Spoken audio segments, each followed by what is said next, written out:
The release of Onyx Storm is less than a month away, so if you don't have time to reread the entirety of Fourth Wing and Iron Flame, this video is for you. In this video, we'll be talking about Fourth Wing, but I am working on the Iron Flame one as we speak, so make sure you subscribe so that you don't miss that one when it comes out. I'm splitting this recap into kind of like 4 sections throughout the book, and I'll have it all timestamped in the description. Any chapters I mention are gonna be the chapters in the physical copy of the book. I know they're different on Kindle, so just keep that in mind. But if you like this video while you're watching it, make sure to give it a thumbs up and let's dive right in. I have all my notes here, so I am probably gonna be glancing back and forth, but there's a lot to cover, so I need to have my notes in front of me. Okay, the first 10 chapters of any fantasy book / series typically have a ton of world building and a ton of character building involved. Fourth Wing is no exception. In the first 10 chapters, we learn a lot about the history of Navarre. We learn a lot about the war college that takes place at. I'm gonna call it Bisgayeth because that's how it's pronounced in the audiobook. I don't necessarily agree with that pronunciation, but that's none of my business. So we learn about what goes on at Bisgayeth, we learn about Navarre, and we learn a lot about dragons in the first 10 chapters. Let's dive in.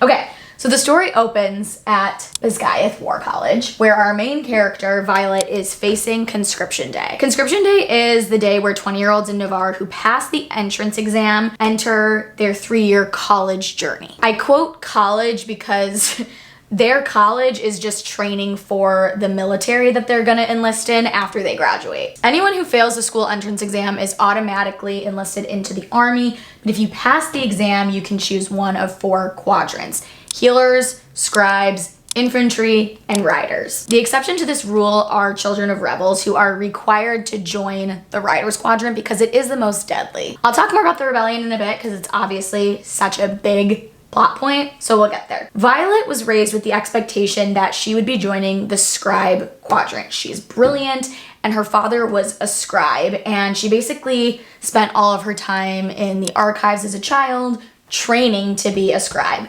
6 months before Conscription Day, though, her mother says, "Hey, Violet, by the way, you're gonna join the Riders Quadrant because all my children are riders, and so am I." So Violet now has 6 months to train for the Riders Quadrant when most people who join this quadrant train their whole lives for it. Not only that, she has a chronic health condition where she has weak joints, her bones break more easily, so she's really prone to injury, which is not really conducive to the Riders Quadrant because you're flying around on dragons. Chances are you might fall off.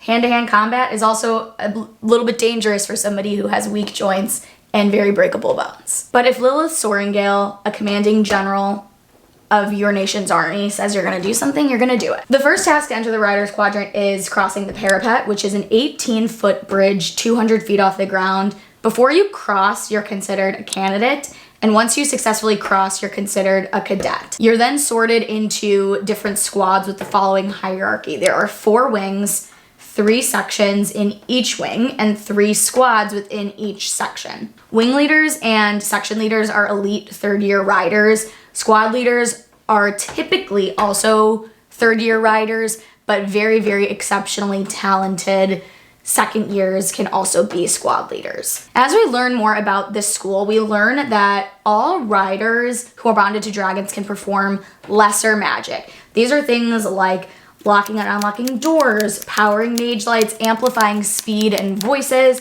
moving objects, and using ink pens. After a dragon starts to channel power, a signet manifests in that rider, typically within 6 months of when the dragon starts to channel. Otherwise, the power can backfire and kill the rider. The signet is the unique power that a rider receives from the chemistry between them and their dragon. So it's different for everybody and every dragon. It's not like, oh, if you bond to this dragon, this is the power that you get. The stronger the dragon, the more powerful the signet usually is, and we'll cover this more in the section after threshing once everybody bonds with their dragons. Dragons can also see their riders' memories, which is very interesting.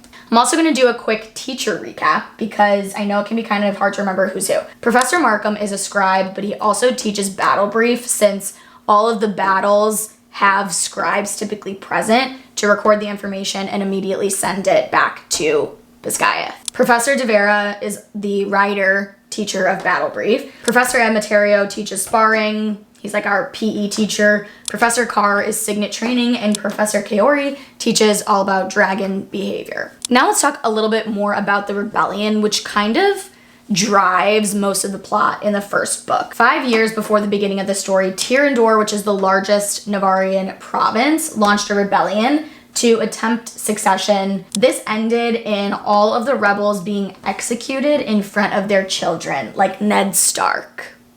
Not good. Most of the rebel kids come from Tyrrendor, but some come from the other 5 provinces in Navarre as well. But they all have relics on their skin to mark them as children of rebels, which is why they become known as marked ones. Navarre has been at war with its neighboring nation Paramiel for over 400 years. Navarre consists of 6 provinces, Tyrrendor being the largest.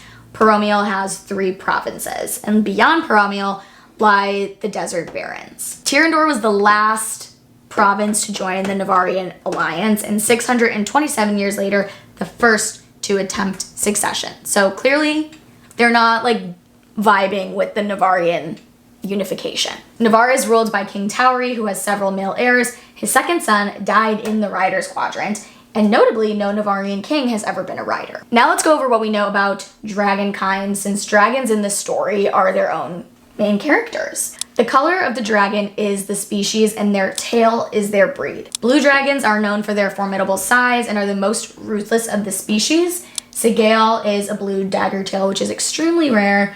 She does not abide by what is considered to be dragon law. She even bonded with the relative of one of her previous riders, which is forbidden, but Sigale does whatever she wants whenever she wants. Green dragons are known for their keen intellect, honor, and are the most rational, making them great for sieges. Orange dragons are the most unpredictable of dragonkind and always pose a risk. Black dragons are the smartest, most discerning, and most cunning, and they're also the most rare. One hasn't been born in the past 100 years as of the beginning of this story. There are only 2 black dragons currently alive, General Milgren's dragon Coda and Terran. Coda is the elder of the 2. At the beginning of the story, Terran hasn't been seen in 5 years, likely mourning the loss of his previous rider who died 5 years prior. Terran is a black Morningstar tail, and he's a little over 100 years old, which makes him middle-aged for dragons. Terran's previous rider, Naolin, was a siphon. He could absorb power from various sources, including other dragons and other riders, and either use it himself or redistribute it. And Naolin died trying to revive Violet's brother, Brennan. Feathertail dragons are the breed that we know the least about because they abhor violence and are not suitable for bonding, and they never leave the Vale, which is the sacred home of the dragons. Dragons need the humans to power the wards that protect Navarre and the Vale, which is the valley behind Besgayeth that the dragons call home, and their hatchling grounds. And humans need the dragons for protection against griffin attacks from Paramiel. Once bonded, humans cannot live if their dragons die, but dragons can live if their riders die, and they can rebond if their previous rider dies. Griffins can also channel their magic into their riders the same way dragons can, but only dragons can channel the magic needed to power the wards that make any magic other than dragon magic impossible within its bounds. So even if a griffin does pass into the borders, they wouldn't be able to use their magic because the wards powered by dragons mean only dragon magic is possible. In this year's class of cadets, there are only 100 dragons willing to bond, which is 37 less than last year, and the number keeps decreasing. Less and less dragons are willing to bond to protect Navarre, which could show a separation of loyalty in dragonkind. Dragons only talk to their bonded riders, and they only give their full names to their bonded riders. There is a clear hierarchy among the most powerful dragons, and deference is paid to elders, but nothing more is known about the way that they make laws for themselves. The next 10 chapters are dedicated to presentation and threshing, and we also learn more about the archives, the history of Navarre, and dragonkind. So let's start with Presentation Day. Presentation Day begins with the Gauntlet, which is the cliff that guards the Vale, which is the sacred home of the dragons. No human is allowed to enter the Vale. The Gauntlet is basically a giant obstacle course carved into the cliffside, designed to mimic the skills that you need to mount a dragon and fly on dragon back. Once you complete the gauntlet, you are walked through this giant valley and presented to all of the dragons that are willing to bond. So you basically go on a nice little stroll. Dragons are going to be on either side of you, checking you out, deciding if there are any riders in this class that they want to bond with. 2 days after presentation, we have actual threshing day, which is the day that the dragons decide, okay, I saw this person 2 days ago, here I come, I'm gonna bond with them today. So as we know, at threshing, Terran makes his big appearance and he chooses Violet. We get his full name and family history, which is interesting. And I guess we can assume that maybe other dragons give their family history as well and not just their full names. But I'm just gonna put the full spelling and family tree on the screen because I'm gonna butcher the pronunciation. Now let's talk about who bonds with what dragons, and I'm also gonna have a graphic at the end of riders, their dragons, and their signets if you wanna like screenshot it or whatever and keep it in your brain before Onyx Storm comes out, because it's really hard to remember all the other dragons and characters. But Jack Barlow bonds with an orange scorpion tail named Bade. Rhiannon bonds with a green dagger tail named Fearg. I'm also probably butchering these. Riddick bonds with a brown swordtail named Atrum. Sawyer bonds with Slyseg, a red swordtail, and Liam bonds with a red named Day. Violet obviously also ends up bonding with Andarna, and it is unprecedented for one rider to have a bond with two dragons, and the Empyrean, which is basically like the Dragon Congress, I guess, ends up deciding that Andarna can be bonded to Violet along with Terran. Of course, this is also when we learn that Terran and Sigale are mates, and they are the strongest mated pair in centuries. Mated pairs can't be separated for any sort of extended time period without the health of them and their riders declining, so they're always stationed together wherever they are. Sigale's last rider died almost 50 years ago, so before she bonded with Xaden, she spent all of her time with Terran wherever he was stationed. Each time a dragon bonds with a new rider, its bond with that rider is stronger than the bonds it had with previous riders. General Melgren, who is the highest ranking military officer, arrives at Threshing to congratulate the new riders. He's known for his terrifying nature and his cruelty when it comes to overseeing the interrogation and execution of prisoners. In my head, he reminds me of like a Tywin Lannister type. After Threshing, we head to the archives for the first time, and Andarna notices Violet is sad because the archives remind her of her dad who passed away, and she says it's hard to love a second home as much as the first, which tells us either Navarre or the Vale is not Andarna's first home. The archives at Basgiath have a copy or the original of every book in Navarre with the exception of ultra rare or forbidden tomes, which we learn apparently Wyvern and Benin are forbidden topics because there are no books on those topics. The Fables of the Baron, which is a book that Violet's dad gave her, is not even recorded as ever even being in the archives, but somehow her dad had a copy of it, which makes one wonder.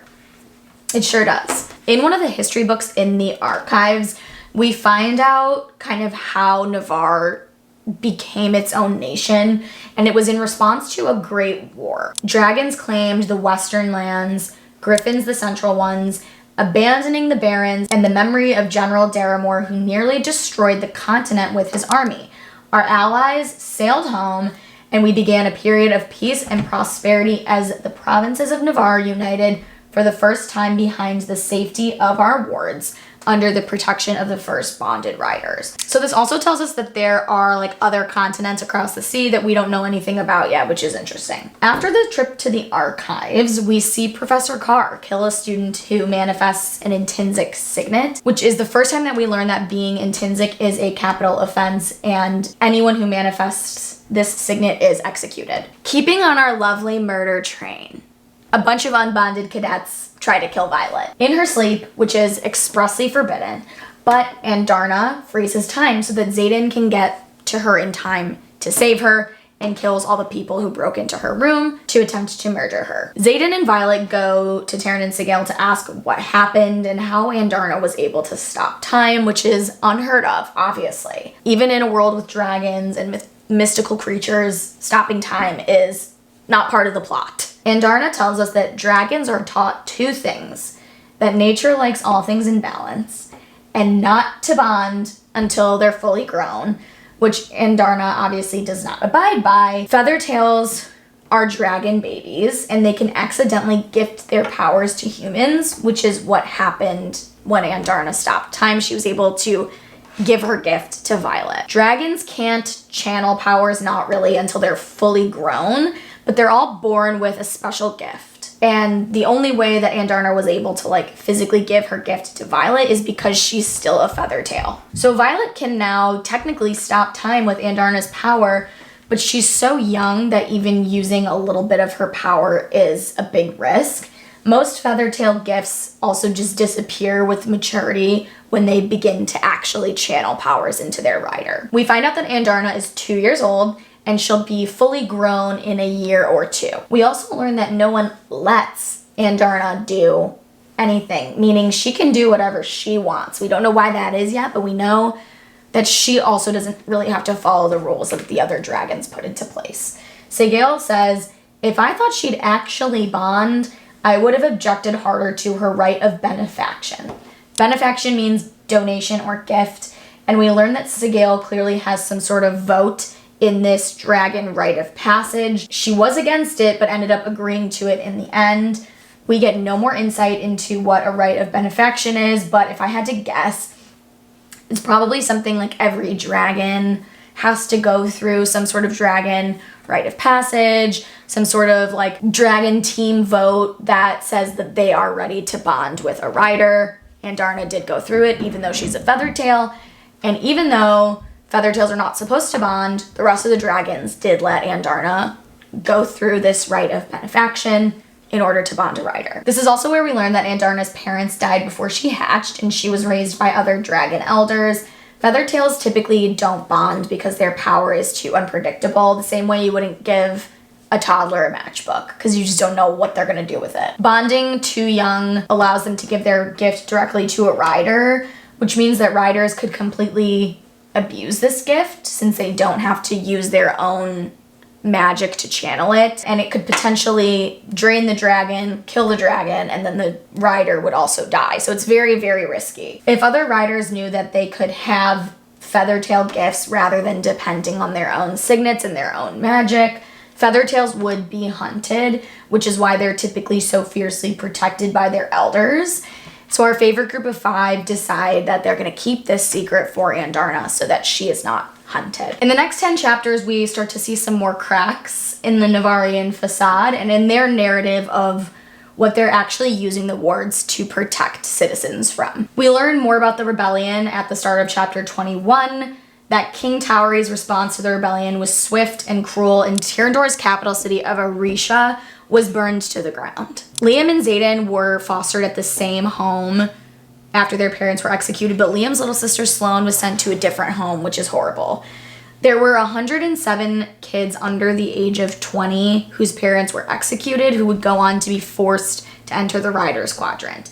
The oldest of the children was Xaden, who was 18 at the time, and the youngest was still in utero, and she was born with her rebellion relic, her mark. Liam and Violet then take a trip to the archives, and as they're leaving, a missive for Professor Markham falls off their cart, and they learn about an attack on Somerton, which is another high-altitude southern border attack, which is becoming a pattern. They don't think too much of it. They think they'll hear about it in Battle Brief later that afternoon, but in Battle Brief, this isn't mentioned at all. This is our first real clue that leadership is keeping secrets and keeping information from the school.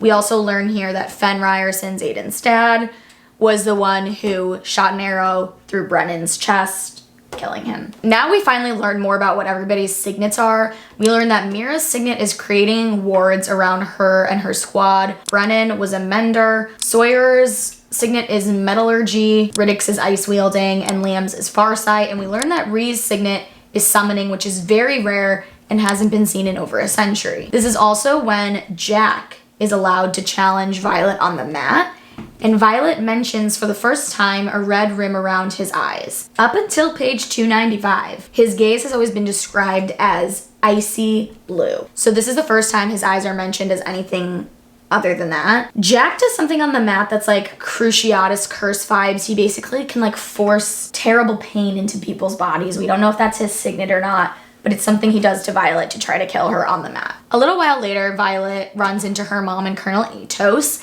And Dane's stupid dad tells Violet that the scribes have been looking for information on feather tails since threshing, and asks Violet if they can study Andarna, which she obviously says no to. He shares that the only reference the scribes can find in the archives about the power of feather tails is hundreds of years old, which he thinks is odd because he remembers Violet's dad doing research about the Second Crowland Uprising, mentioning something about feather tails, but the tome is missing. Violet does know where her father's notes would be, but she keeps this a secret from Colonel Atos because that man is trash. Now it's time for squad battles, and this is where Violet's squad breaks into her mother's office, and we find a dagger with an alloy-infused hilt and what appears to be a Tirish rune in the handle, which is a seemingly unimportant thing to find, but keep it in mind. Violet's squad steals a map of recent attacks from General Sorrengail's office, and they win squad battle, which means that they get to go shadow an active wing for a week. When the squad gets to Montserrat, we run into Mira for the first time since Conscription Day, and we find out that Mira kept the Fables of the Baron, which is the book that Violet's dad gave her, and returns it to Violet. Mira also freaks out when she finds out that Violet can't stay on Terran when they're flying, so Xaden has a saddle and special daggers made for her so that she can fight better and stay on Terran without him having to use his magic to keep her seated. They get to use the saddle for the first time during war games, and this is when Violet's signet finally manifests. She freaks out when Jack tries to kill Liam, as she should, and she hits the mountain that Jack is standing on with a bolt of lightning. The mountain falls on top of Jack, so finally, we are rid of Jack Barla. We also learn that there hasn't been a lightning wielder in over a century, making Violet and Ree a very formidable pair. Chapter 30 is the treat we're all waiting for. And after the treat, we finally learn what the scars on Xaden's back are from. Xaden is personally responsible for the loyalty of all 107 rebel children, and made a deal to have them join the Rider Squadron instead of being executed alongside their parents. In his words, he chose the chance of death over the certainty. So if any of the 107 marked children of rebels betray Navarre, Xaden will be executed. The final 9 chapters are jam-packed with information, starting with Violet finding a cryptic note from her dad. When Violet's cleaning up her room, she finds a note hidden in the Fable of the Barons book that her dad gave her, dated a few months before his death. The letter says, "Remember that folklore is passed from one generation to the next to teach us about our past. If we lose it, we lose the links to our past. It only takes one desperate generation to change history or even erase it. I know you'll make the right decision when the time comes. You have always been the best of your mother and me." She shares with Xaden that her father got cryptic and reclusive in the years after Brennan died. And when Xaden asks what she thought her dad meant by this message, she said probably that he thought someone in leadership was corrupt, and says she certainly wouldn't be surprised if General Melgren turned out to be Venom because he always gave her the creeps. We're now 10 days from graduation, and July 1st is the anniversary of the Battle of Arisha, where the rebels lost and the city was burned. The war was ended by the Treaty of Arisha, and July 1st is now considered Reunification Day. During the reunification party, Xaden and Violet sneak off for some adult fun, to be interrupted by Garrick telling them that the school is under attack. And they've called the entire Rider Squadron into formation, but we quickly learn the school's not under attack, it's just war games. Xaden is assigned to Athabine for this 5-day exercise, which is the final test for cadets before graduation. But Violet quickly realizes that Athabine is beyond the protective wards. Dane orders his squad to claim the outpost at Eltival, but at the last minute, Xaden takes Violet, Liam, and Imogen, who are all in Dane's squad, with him. So Violet is separated from the rest of her squad, and they all head out to Athabine. They stop at a lake to get some rest and some water, and Violet finally realizes that she is the only non-marked one who has been assigned to Athabine for war games. Chapter 35 starts with an excerpt from the unedited History of Navarre by Colonel Lewis Markham, stating in his last days of interrogation, Fen Ryerson lost touch with reality. Railing against Navarre, he accused King Towery and all who came before him of a conspiracy so vast and so unspeakable it does not bear repeating. In this chapter, 2 Griffin riders fly in to warn Xaden and company that a horde of Venin destroyed a nearby village 2 days prior, and they're on their way to Athebyne. Violet obviously freaks out about not only finding out that Venin are real, they're not a fable. Xaden knew about it, and her dragons also knew about it. This is also when we learned that the Venin are the ones that completely drained the Barrens, and we realized the Great War between the 3 brothers is not actually a fable, it's real. So it leads us to wonder what else in that Fables book is actually the truth. Violet starts to put the pieces together and realizes that the Navarian leadership know that Paramil is being constantly attacked by Venin since they're outside of the protective wards, and Navarre is doing nothing to help them because the only thing that kills Venin is the very thing powering the Navarian wards. So they can't give it away without their wards falling. Xaden gives Violet a dagger that he says can kill Venin, and it is identical to the one that Violet finds in her mother's office. So we learn that General Lil Sorrengail, Violet's mother, also knew about the Venin. And we also learn that Xaden kept this a secret from Violet because Dane has been reading her memories.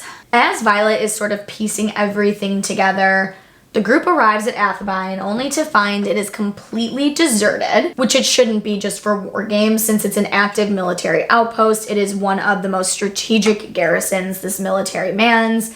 It should have over 200 people staffed there, and it is deserted. This is when Xaden realizes something is terribly wrong. He asks Violet if Dane ever read her memories, and she realizes that he has been secretly reading her memories and that if he touched her head, read her memories, she would have no idea. So we learned that Dane found out about Athebyne through one of Violet's memories, and the group has walked into a trap. They then find a letter from Colonel Atos, who is in charge of war game assignments, and their assignment is to survive if they can. The letter is testing their loyalty by telling them if they leave now, they can make it to Eltaval in time for war game. And as a reminder, Eltaval is where Dane was assigned. But if they leave the trading post of Resin, which is on the Paramil side of the border, and all of its civilians will be destroyed. So they can either abandon the village with hundreds of civilians that's about to be attacked by Venin, or they can abandon their command by fighting to save an enemy village. The village is being attacked by 4 Venin in purple robes, including one guy with like a giant staff. And one of the Griffin riders arrives and gives more insight into Venin power.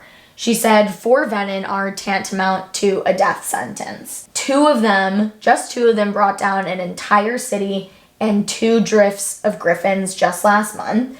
And she suggests the riot of dragons and their riders leave while they still can. But of course, our lovely rebels stay and decide to fight. The battle begins as Wyvern fly in, breathing blue fire. Wyvern are bigger than dragons, but they have 2 legs instead of 4. And their riders are Venin, who instead of channeling magic from a dragon or a griffin, decide to channel magic from the earth, which is strictly forbidden. We find out that Venin are immune to dragon fire. The only thing that can kill them are the daggers that Xaden has given to Violet. One of the Venin starts channeling power from the earth in real time during this battle. And we see the consequences as the land starts to die, the grass turns brown, the flowers wilt, and the leaves curl, losing all their color. Soleil and her dragon Fuel step foot on the blight and immediately have all of their power completely drained from them, like instantaneously. So we see the threat that the Venin are posing in real time. We also learn that taking out Venin kills their Wyvern, which is the opposite of what happens with dragons. If a dragon dies, the rider dies. However, if a rider dies, the dragon can still live. So it's flip-flopped. This is unfortunately also where we see the consequence of what happens when a dragon dies.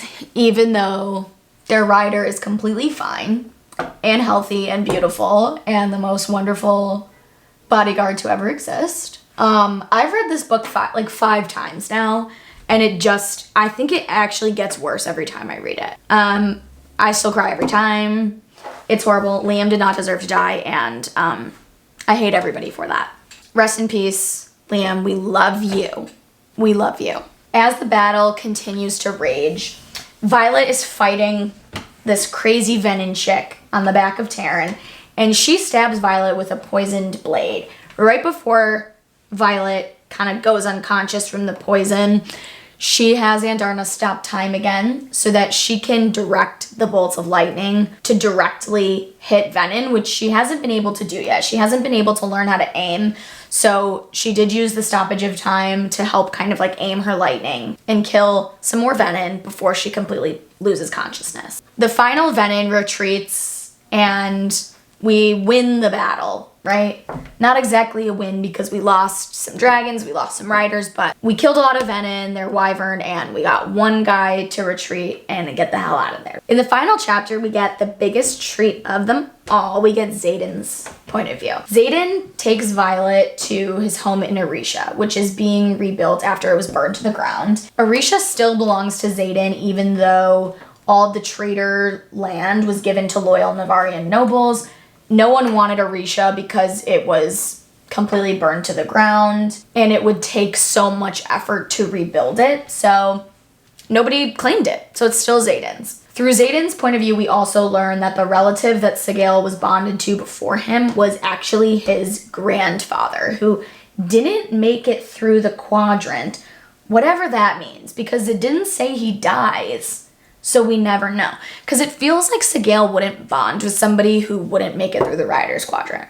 So I don't know. That was suspicious to me. We also know in the 3 days that Violet has been recovering from being poisoned, Andarna is fucking huge and apparently has lost her gift, according to Taryn, and she's still sleeping after exerting so much energy to stop time at Resin. This is where we also learn that General Melgren cannot see the outcome of battles when 3 or more marked ones are together, which is why it is a capital offense for them to gather. After seeing everything she's seen and learning about the rebellion, Violet decides that she wants to join the revolution. And the book ends, of course, with one giant bombshell that Brennan Sorrengail is alive. And he has been fighting for the rebellion for the past 5 years. And the story ends with this quote from Brennan: "Welcome to the revolution, Violet." As promised, here is a chart of dragons, signets, riders. Feel free to pause and screenshot or do whatever you want with this. I'm also going to be making this video into a blog post, so I'll link my blog in the description box, and that post will have this chart in it once it goes live. Don't forget to subscribe for the Iron Flame version of this video, and I would love to know what you're most excited about, either in Iron Flame if you haven't read it yet, or in Onyx Storm. I'm personally very excited to learn more about Garrick's Signet, because it seems like it has something to do with like magic and runes and power, but we don't know what it is yet. So I'm excited about that. And obviously to find out for certain what Violet's Signet with Andarna is. Thank you so much for watching this very, very long video, and I hope to see you in my next one. Bye.